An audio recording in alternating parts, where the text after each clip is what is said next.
Olá, aqui é a professora Ana Paula do canal Desvendando Ideias, um canal voltado para o ensino de geografia. Se você ainda não me segue, por favor, trate de me seguir, porque aqui a gente tem um projeto chamado Temas da Geografia e nesse mês de novembro nós vamos falar sobre um tema que costuma aterrorizar alguns alunos, que é o tema de geografia da população. Se você não se dá muito bem analisando gráficos na matemática e acha que se embola quando esses gráficos caem na geografia ou aquelas pirâmides etárias do IBGE que você nunca consegue entender o que quer dizer uma base estreita e um topo largo, pois é, essa é uma aula que a gente preparou, que é um tema que é super cobrado nos vestibulares, no Enem, principalmente, o Enem adora esse tipo de questão. Então, fica comigo até o final, que hoje você vai aprender os pontos principais desse tema para você, tirar 10 na sua prova. Sempre gosto de introduzir as minhas aulas, o tema das minhas aulas, com uma charge, uma música, uma poesia, uma cena de um filme. E hoje a gente vai analisar duas charges. Então, a primeira é a seguinte.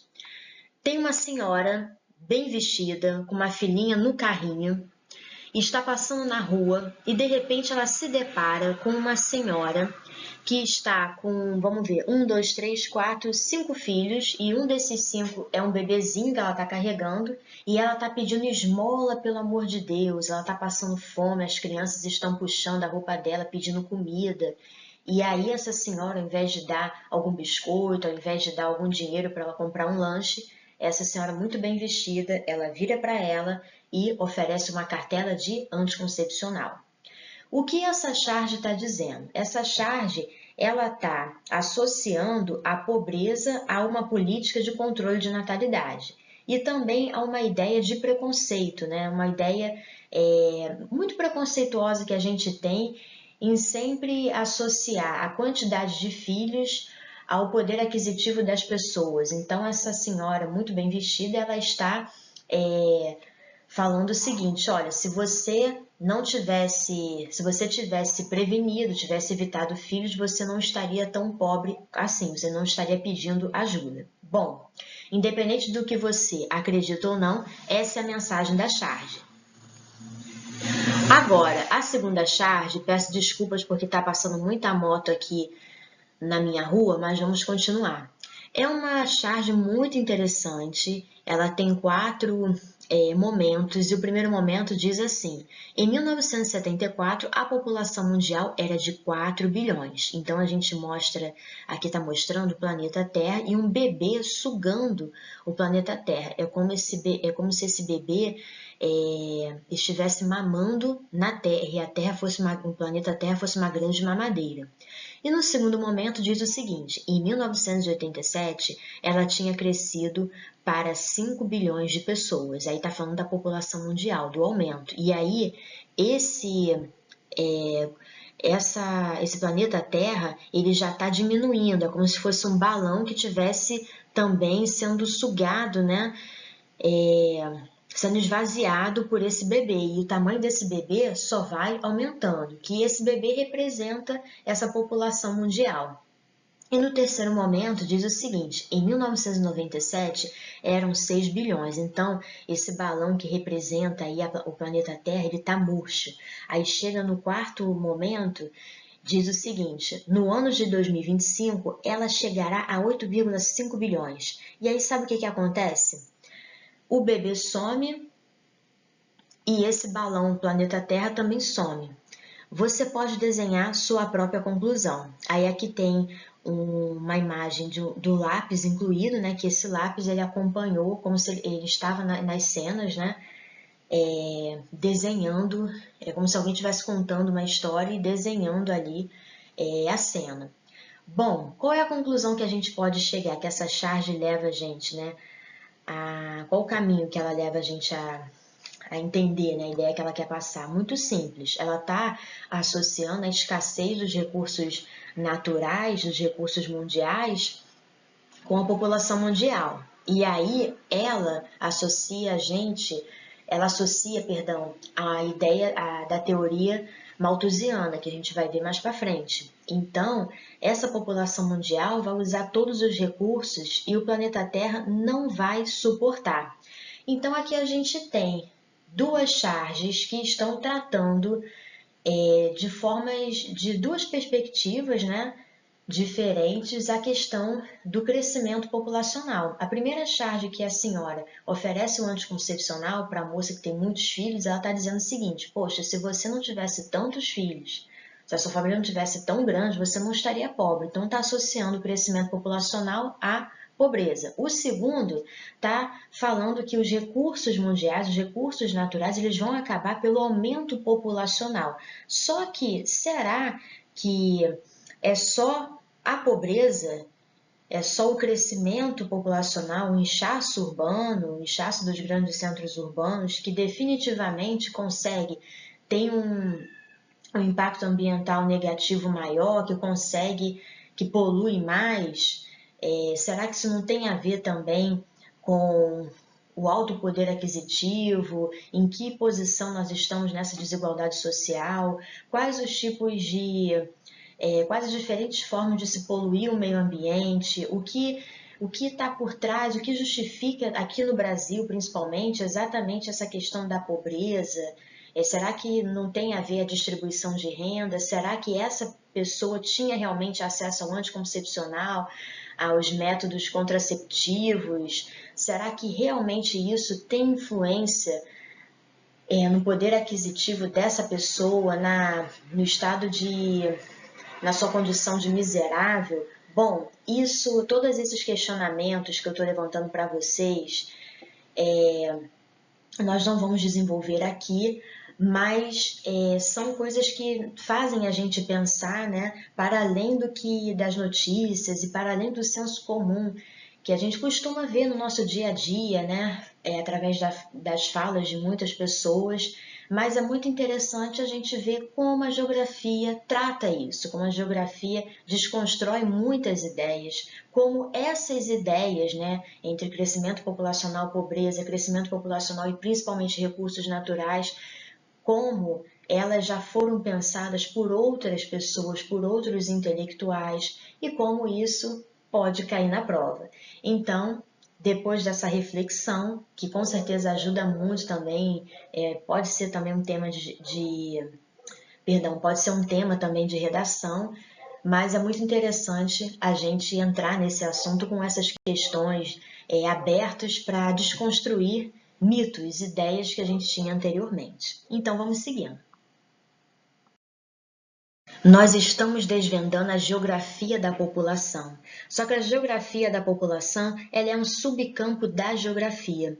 E a ciência que se aproxima da geografia da população é a demografia. E a demografia é a área do conhecimento que se preocupa em estudar, como vocês estão vendo ali no slide, o comportamento, as transformações e a dinâmica geral da população. E trabalha muito com a estatística, utilizando-se principalmente, como eu falei, de elementos estatísticos e pesquisas qualitativas. Esse ramo do saber e muito se aproxima à geografia da população, que da mesma forma também se preocupa com as dinâmicas populacionais, enfatizando as questões sociais relacionadas ao espaço geográfico. O objeto da ciência geográfica é o espaço geográfico. E o interesse da geografia da população ao se aproximar da demografia é compreender a distribuição da população na Terra, é entender essa diversidade humana, mas como isso se expressa no espaço geográfico e como ele também é condição para essa distribuição. Então, vamos seguindo. Tenha atenção que esses conceitos básicos, eles costumam enrolar as pessoas, o candidato, porque ele geralmente esquece, ele geralmente tem a tendência de simplificar, mas na verdade, quando a gente fala que a demografia é uma ciência próxima à geografia da população, a gente também está querendo dizer para vocês o seguinte, que tudo é calculado, tudo é devidamente calculado, tá? E a gente está lidando com estatísticas e a gente não vai simplesmente, quando a gente fala de taxa de mortalidade, a gente vai falar assim, é a quantidade de pessoas que morreu. Natalidade, a quantidade de pessoas que nasceram, né? Aquela coisa toda, não.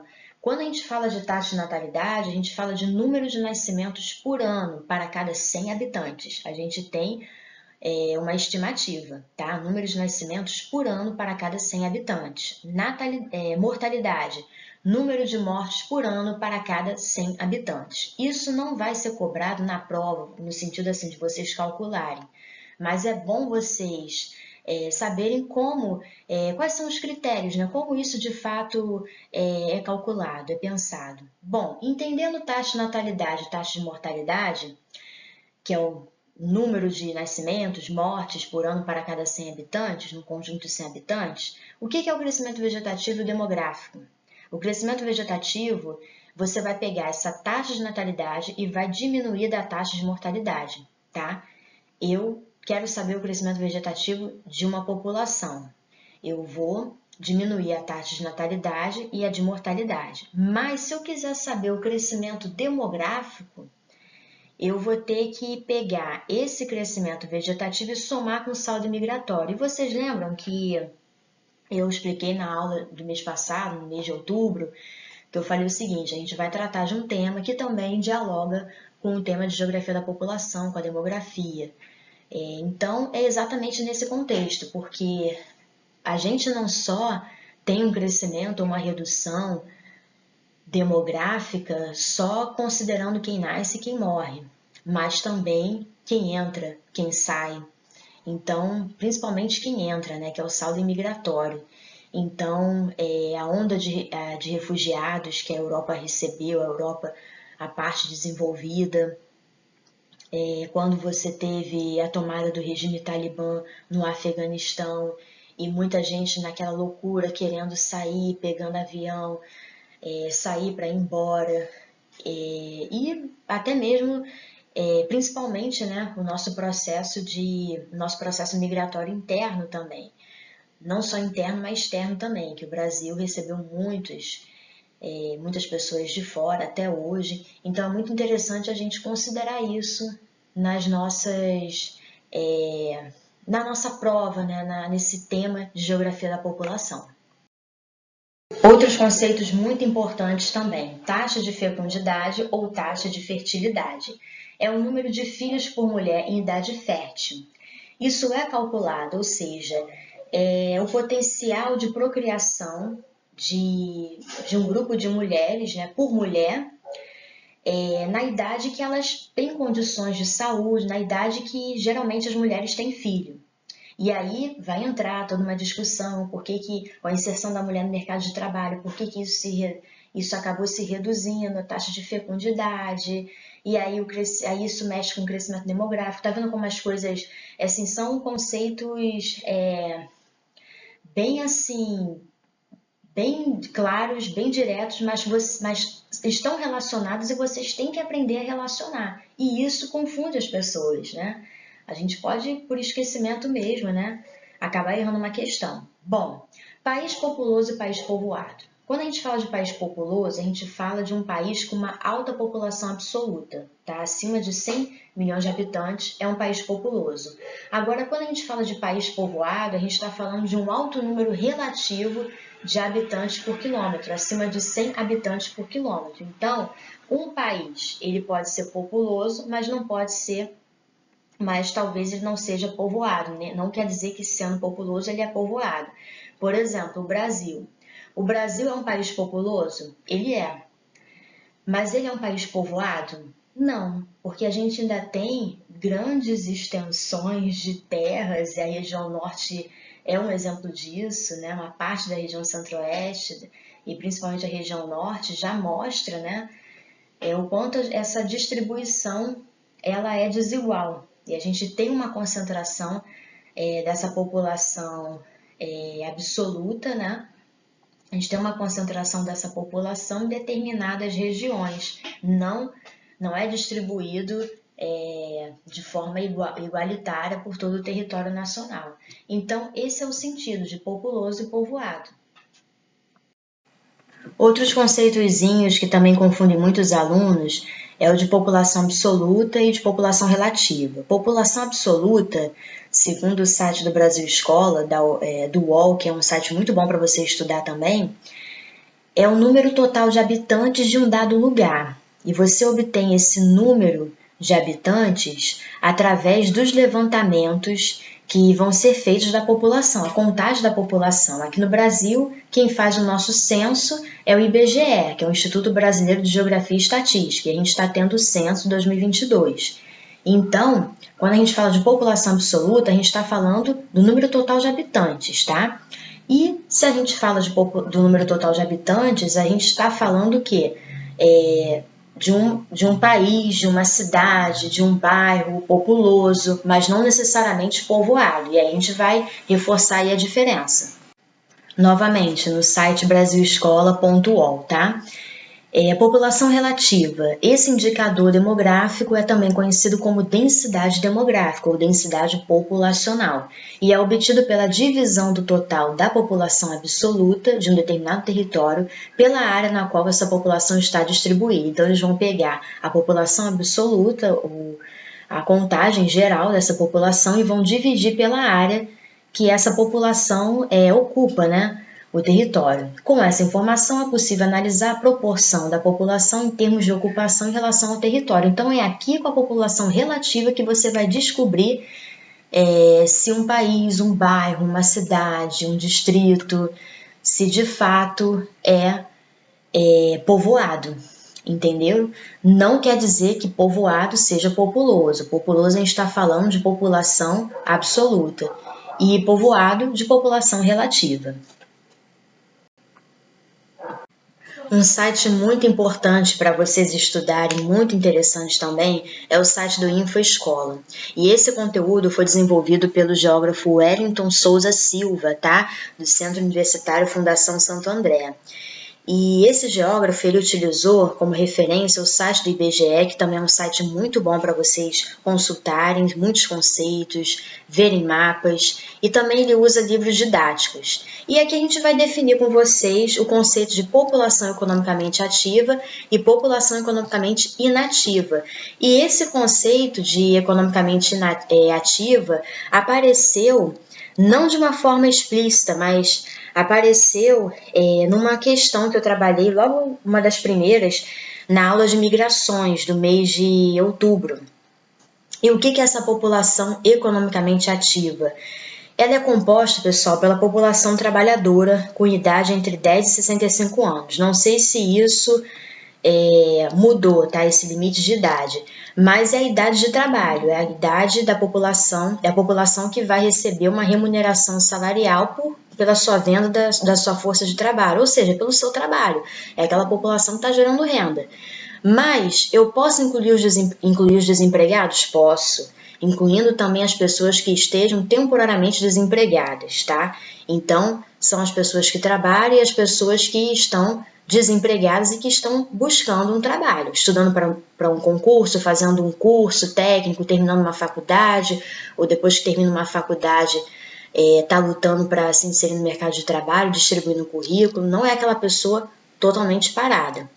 Agora, aqui no texto está dizendo, não sei se essa informação ainda é atual, que há países com maior desenvolvimento econômico que consideram integrantes da PEA as pessoas entre 15 e 60 anos, tá? Aí depende muito da aposentadoria, depende muito da idade, se a idade para trabalhar é cedo, se a pessoa depois de aposentada ela continua trabalhando, então a gente teria que atualizar isso. Mas o mais importante é vocês saberem que a população economicamente ativa é aquela que está na engrenagem ali, que está ali na economia, né? Está ativa ali, exatamente como o nome já diz. E a população economicamente inativa é aquela população onde a gente vai ter crianças com menos de 10 anos, aposentados, idosos e pessoas desempregadas que não estão em busca de emprego. Também jovens, a geração neném, que nem estuda nem trabalha, não está procurando, não está estudando, não está fazendo nada. Então, essa população economicamente inativa, tá?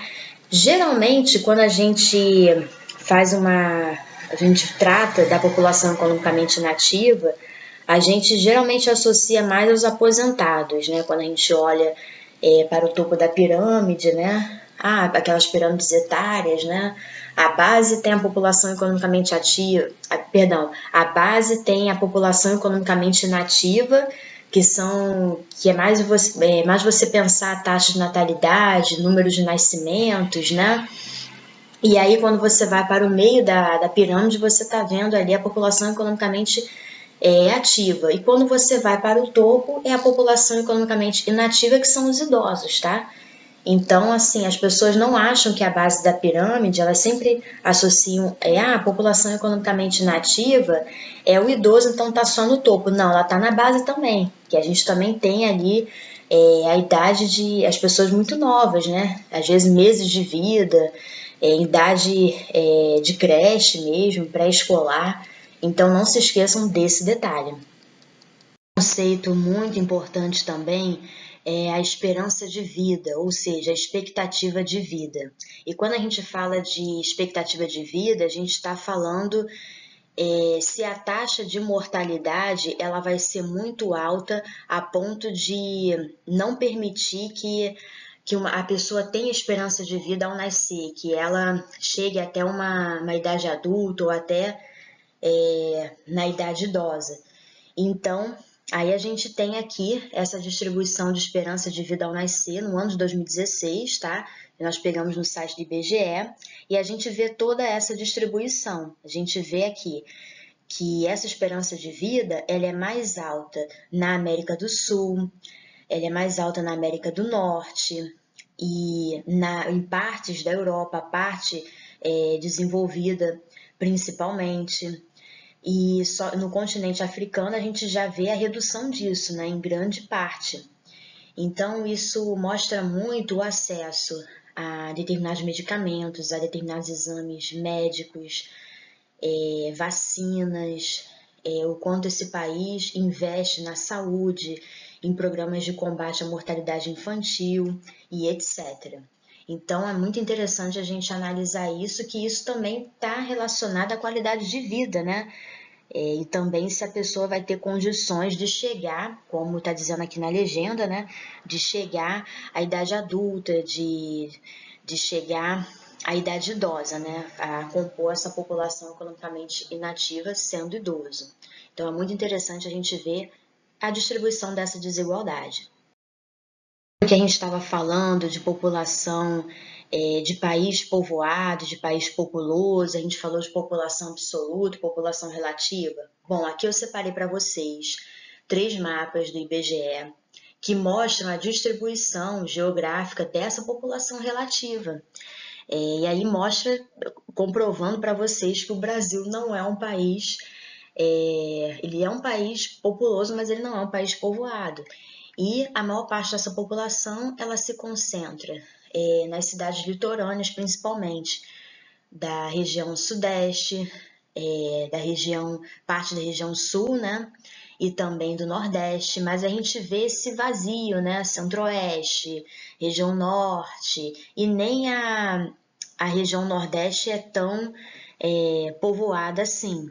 A gente vê mais esse povoamento do litoral, né? E a gente tem esses vazios, né? E aí é interessante, né? Esse aqui eu tô falando do mapa de 2010, né? Que é um dos mais recentes, mas se a gente acompanha essa evolução a partir da década de 1960 para 80, a gente vê que não se alterou muito, né? A gente teve um desbravamento, sim, desse interior, a gente vai ter políticas de incentivo à ocupação do interior, na ditadura civil-militar e também até mesmo com Getúlio Vargas.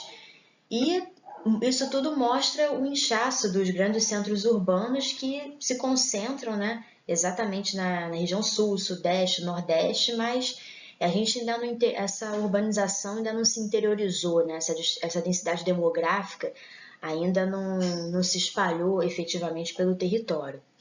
E a gente também não pode esquecer, né, se a gente consultar historiadores e geógrafos como Maurício de Almeida Abreu, Antônio Carlos Robert Moraes, até a própria Fania Friedman também, a gente vai ver o seguinte, a gente vai ver esses historiadores, né, Lia Schwartz, dizendo o seguinte, que o nosso processo de ocupação, ele foi do litoral para o interior, mas esse grande sertão, né, ele levou um tempo para ser desbravado. E a gente vai ter a pecuária, o ciclo do ouro, que vão interiorizar a ocupação do território, do nosso território, mas que ainda assim não é um país, o Brasil ainda assim não é um país povoado, tá? Ele é populoso, mas ele não é povoado. Então a gente tem aí fundos territoriais, né, como dizia o professor Antônio Carlos Robert Moraes, que ainda precisam ser desbravados e estão sendo desbravados pela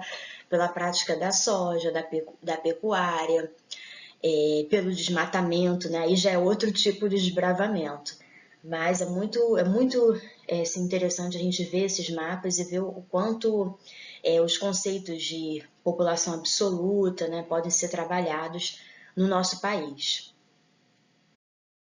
Seja um livro didático, e desculpa porque essa figura não está legal, mas eu acho difícil achar pirâmides etárias assim boas na internet para eu trabalhar com vocês. E eu peguei desse livro didático e é muito interessante porque mostra assim a diferença entre a pirâmide etária da população mundial de um país subdesenvolvido e de um país desenvolvido. Aí aqui está dos países, né, desenvolvidos. É que está considerando o ano de 2000. E na pirâmide etária você vai ver a quantidade de pessoas mais velhas, mais novas, de um determinado país. E você vai ver também, ela sempre é dividida nesses dois lados, né, dividindo homens e mulheres. E saber a diferença, né, de gênero também é algo muito significativo. Talvez no futuro, com a diversidade sexual, né, com a comunidade LGBTQIA+, talvez nós tenhamos, tá, a representação dessa pirâmide etária dividida por gênero também, não sei se a gente já tem, mas para estudos científicos do crescimento demográfico também é interessante a gente ter essa perspectiva também. Mas aqui, de primeiro, o que é cobrado, o que a gente pode, como é que a gente pode interpretar? Lembra que eu falei que a base e o topo são populações economicamente nativas, ou seja, imagina o seguinte, a base são os bebezinhos, né? E o topo são os mais idosos. Bom, começando pelos países subdesenvolvidos, a gente vê o quê? Geralmente a gente vê uma taxa de natalidade altíssima. Se a gente vê uma taxa de natalidade alta, essa base vai ser larga, tá? E esse país subdesenvolvido, geralmente os países subdesenvolvidos, eles não têm uma esperança de vida, como eu falei para vocês, naquele mapa mundi que eu peguei do IBGE, que era, acho que de 2016, mas ainda está valendo aqui para a gente pensar.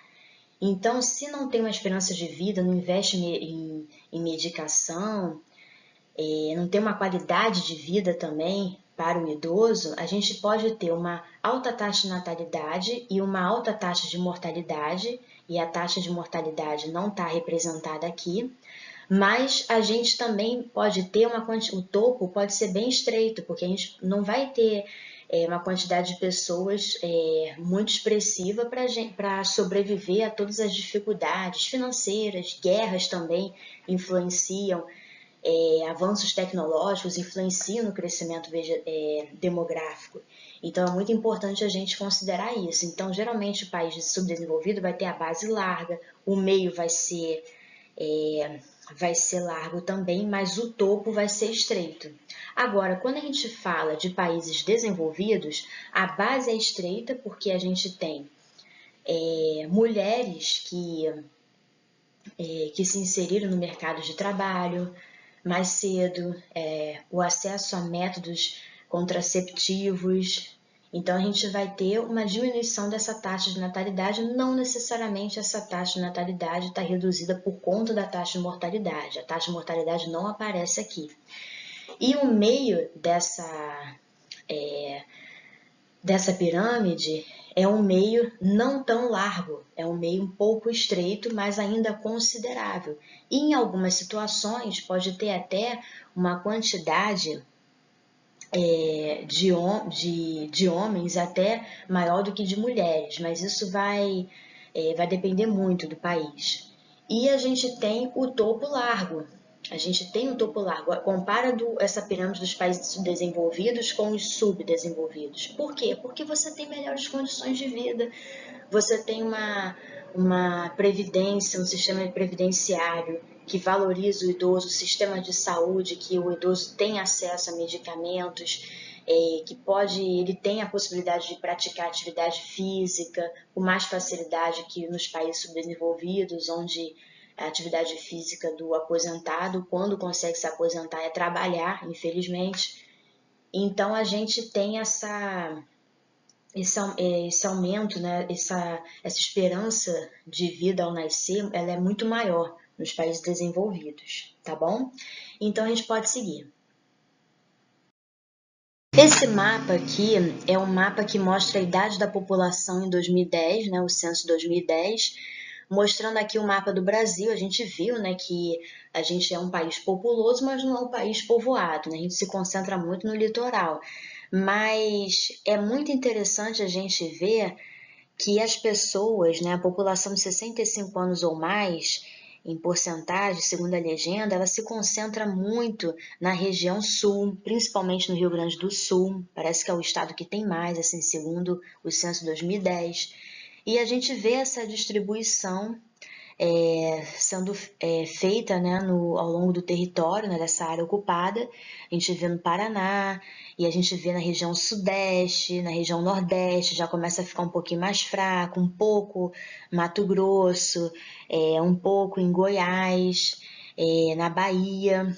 E o que isso diz pra gente, né? Isso diz o seguinte, que a gente vai ter melhores condições de vida nessa parte. A gente vai poder, a gente vai concentrar mais idosos nessas partes, né? Exatamente onde é mais povoado. Por quê? Porque a gente concentra bens e serviços, a gente atendimento de alta qualidade. Não digo assim que os nossos hospitais são os melhores, entendeu? A gente precisa avançar muito em termos de atendimento, falta medicamento, falta investimento por parte do governo, mas um hospital, uma clínica da família, num bairro do Rio de Janeiro que eu moro, não é a mesma coisa que no interior do Amazonas, que no interior do Acre, entendeu?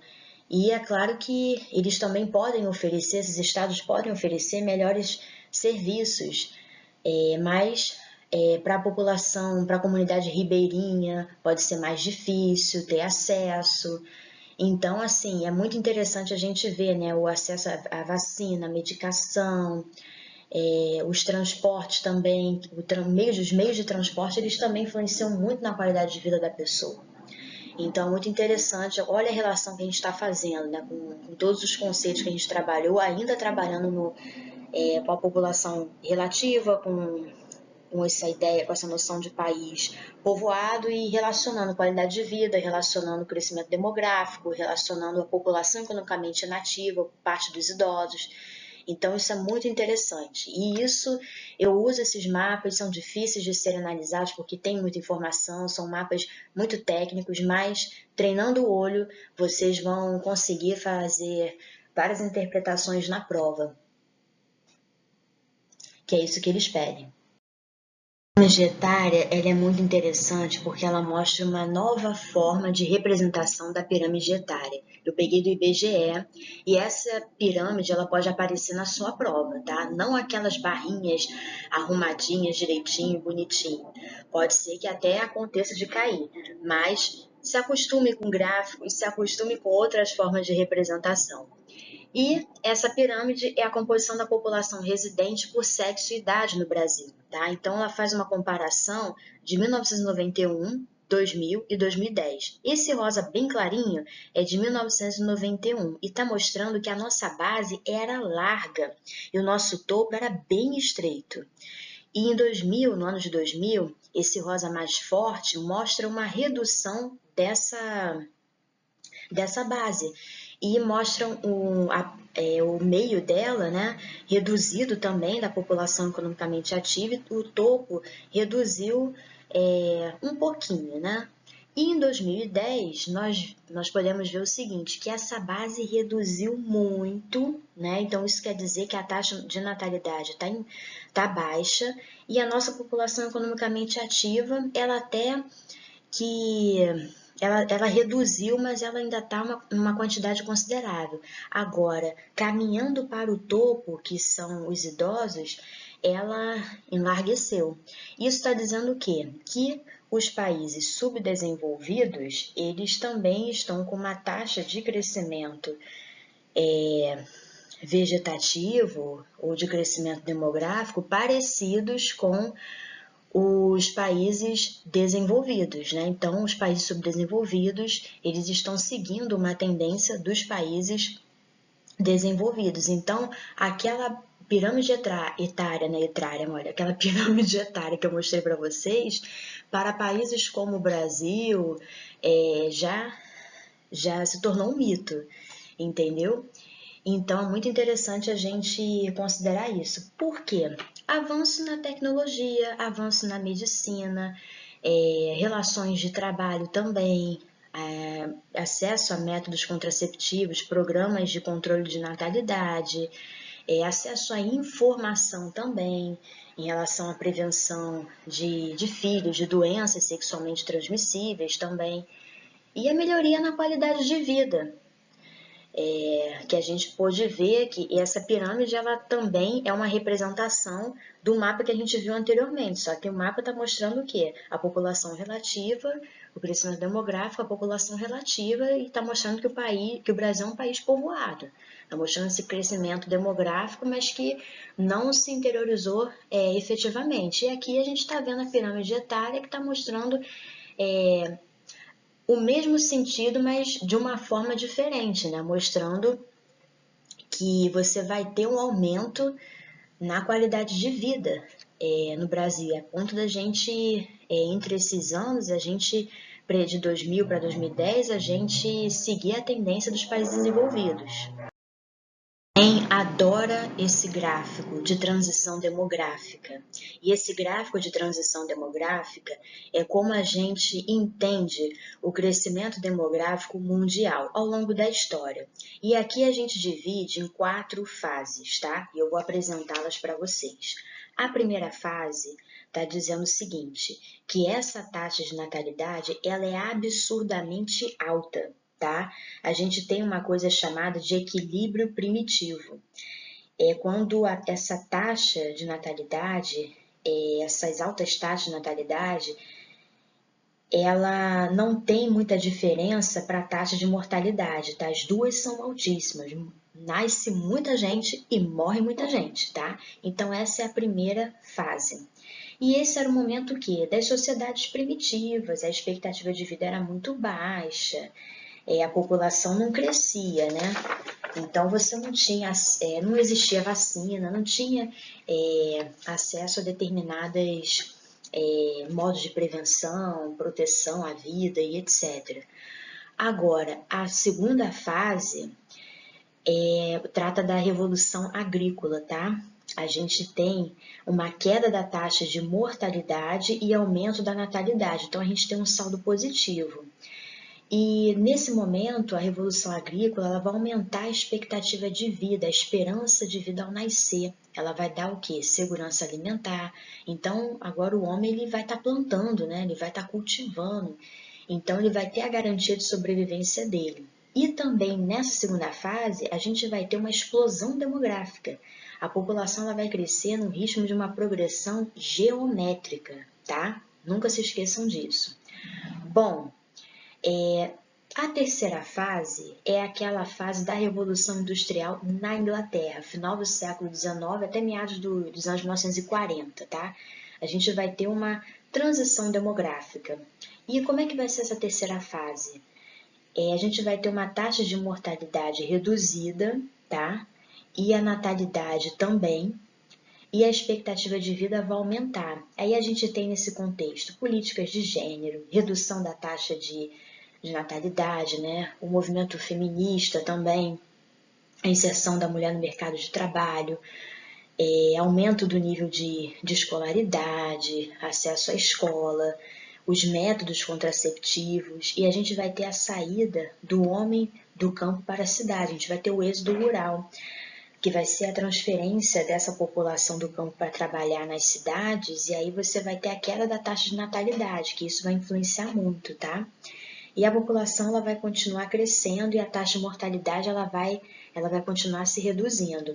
Agora, a quarta fase é a taxa de mortalidade maior do que a natalidade, tá?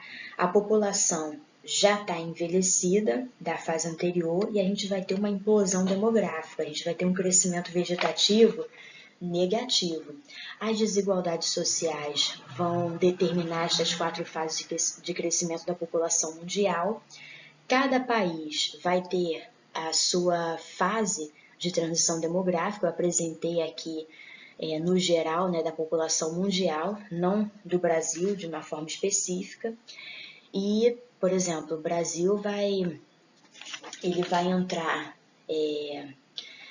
por exemplo, o que seria a revolução, não vou botar a revolução industrial, mas será que surtiu algum efeito no crescimento demográfico? Para pensar, quando você teve a política de substituição de importações durante o regime do Getúlio Vargas, as mulheres trabalhando nas fábricas, e etc, etc. Então, isso tudo leva a gente a tentar, assim, afinal de contas, né, em que posição, quais as fases que o Brasil, enquanto país, entrou nessa transição demográfica para depois chegar e se igualar ao crescimento demográfico de um país desenvolvido, né? Isso aí já é um tema para uma outra aula, mas é interessante a gente ver como o avanço da técnica também contribui, da tecnologia, do domínio da agricultura, a indústria, a urbanização, como isso influenciou, né, o comportamento das pessoas para esse crescimento demográfico, de ser um saldo positivo ou um saldo negativo, tá bom? Então vamos seguindo. E finalmente chegamos nas teorias demográficas. Muitas pessoas pensaram, teorizaram a respeito do crescimento demográfico para desenvolver teorias para você entender o que determina o crescimento, ou um crescimento, um alto crescimento ou um baixo crescimento de uma população. E a gente começa pela teoria malthusiana, tá?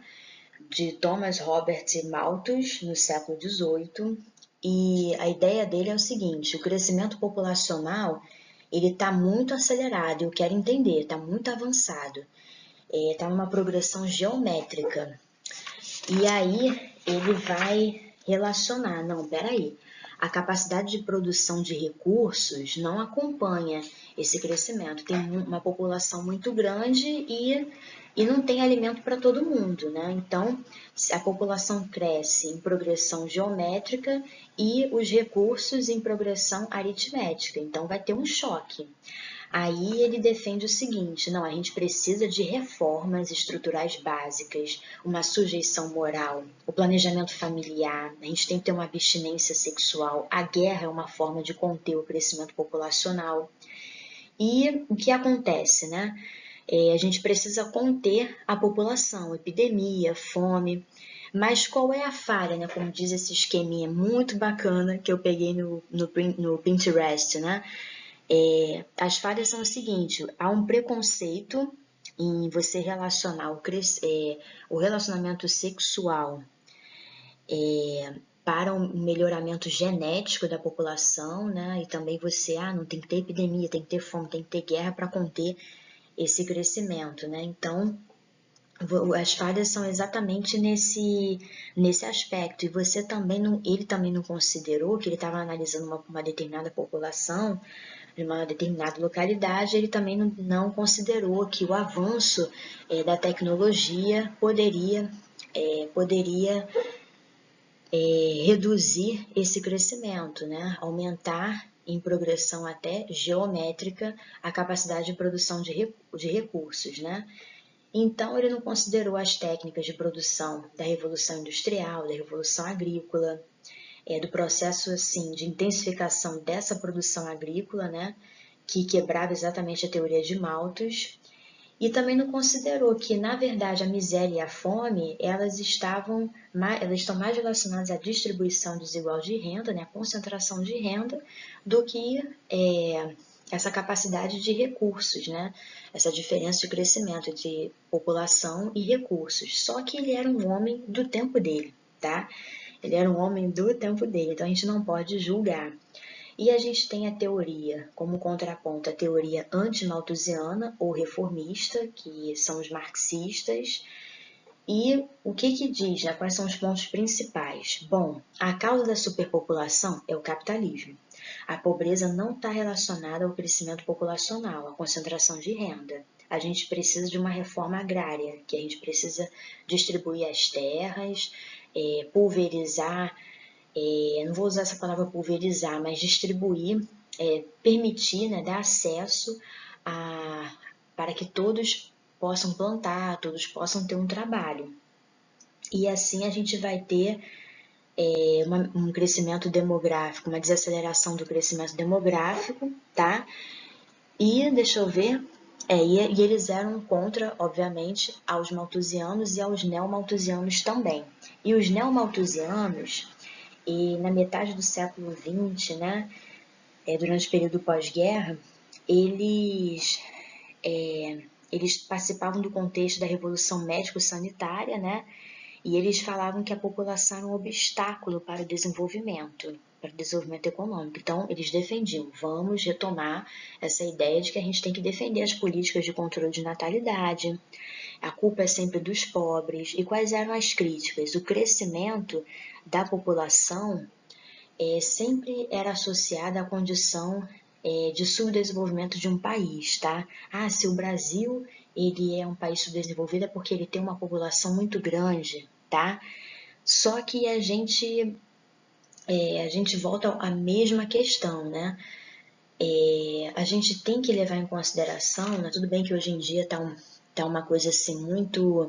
A gente está com muitas correntes de pensamento nas redes sociais que estão determinando a nossa escolha, as nossas preferências políticas, né? Muitas fake news, mas a gente tem que entender o que cada corrente de pensamento, ou muitos chamam de ideologias, né? Mas eu prefiro chamar de correntes teóricas de pensamento, o que essas correntes elas defendem. A gente não pode ser ignorante, a gente também tem que saber discutir e reter os pontos positivos e também as falhas de cada uma delas, para a gente saber enxergar o que está por trás do discurso de um programa de governo, de qualquer governo, pode ser A ou B. Como é que é pensada o controle de natalidade, o planejamento familiar, pelo SUS, né? Qual é a proposta? Então, é muito interessante até da gente questionar e exigir, não, é direito meu ter acesso a métodos contraceptivos, né? Você conhecer o seu corpo, você lutar por uma educação que seja de fato uma educação sexual nas escolas, né? Não você entender proteína apenas porque o caminho do espermatozoide é esse e aquele e fecunda, mas afinal de contas, o que uma moça pode fazer para evitar uma gravidez, né? O que uma mulher pode fazer para evitar uma gravidez? Como a gente pode aprender a fazer um planejamento familiar independente de sua crença religiosa. Então, assim, a gente tem que conhecer os nossos corpos, né? Como o sistema reprodutor funciona. Então, através dessas teorias demográficas, a gente consegue entender como assim essas pessoas pensaram o crescimento demográfico e como a gente pode aproveitar algumas coisas, né, segundo a perspectiva de cada um, né, e como a gente pode enxergar isso na nossa vida cotidiana. Afinal de contas, não é o governo, não é a fome que apenas determina, né, uma guerra que reduz o crescimento demográfico. Nós somos seres humanos, nós fomos criados para nos reproduzir, então assim, a gente também é protagonista do crescimento demográfico, da taxa de natalidade, da taxa de mortalidade e etc, etc, né? Olha a Covid também, que foi um exemplo, o quanto nessa pandemia, né, da Covid-19, o quanto mexeu com o crescimento demográfico do mundo e o acesso à vacina, né, o tempo de vacinação e etc. de cada país, né, da descoberta da vacina, da aplicação, do acesso. É muito interessante a gente analisar isso, mas eu divaguei muito e a teoria neomalthusiana ela recupera essas ideias de Malthus, tá? Mas é muito mais no contexto da metade do século XX, né, do pós-guerra, faz parte da disseminação, pessoal, da cultura norte-americana, né, de controle da natalidade, né? Poxa, o subdesenvolvimento tem que acabar com... é muito associado à população, a um país populoso, né? Então, assim, é muito interessante. E aí, eles disseminavam a utilização de métodos contraceptivos, né? O que são esses métodos contraceptivos, né? Camisinha, masculina, feminina, pílula, entendeu? Então, se você não sabe, tá? Então, procure se informar mais e melhor na internet, no site mesmo do Ministério da Saúde, né? Até se tiver algum hospital, alguma clínica da família próxima à sua casa, é muito interessante a gente conhecer, né? Ou com seu professor de biologia também. Bom, aí nós vamos para a teoria ecomalthusiana, tá? Essa teoria é mais dos anos 1990. E os problemas ambientais, eles são relacionados ao crescimento demográfico, tá? Os problemas ambientais, eles são provocados pelo crescimento populacional. O pobre polui mais e uma população, um país muito populoso, ele vai ter uma pegada ambiental maior do que um país que não tem muitas pessoas, que não tem um crescimento demográfico positivo, um saldo positivo. Então vai ter toda uma corrente assim de um consumo consciente, né? Vamos ter que controlar a natalidade para a gente preservar o meio ambiente, né? Se a gente tem mais população, como diz aí o esquema, menos recursos naturais. Isso lembra muito a nossa segunda charge, né? Então vamos adotar o desenvolvimento sustentável, etc, etc. Bom, então essas são as principais teorias demográficas, elas são cobradas sim nas provas, é muito interessante vocês também lerem mais a respeito e é muito bacana que elas aparecem muito em charges, né, ou em propagandas de governo, de algum programa de controle de natalidade de algum governo, né, seja prefeito, enfim. E é muito interessante a gente ver como isso ainda permanece no senso comum sem as pessoas terem a menor noção, às vezes até a gente mesmo. Vamos seguindo. E essa foi mais uma aula do projeto Temas da Geografia. Se você tiver alguma dúvida, por favor, me escreva. E a prova do Enem já está se aproximando. Concentração, vai dar tudo certo. Até já!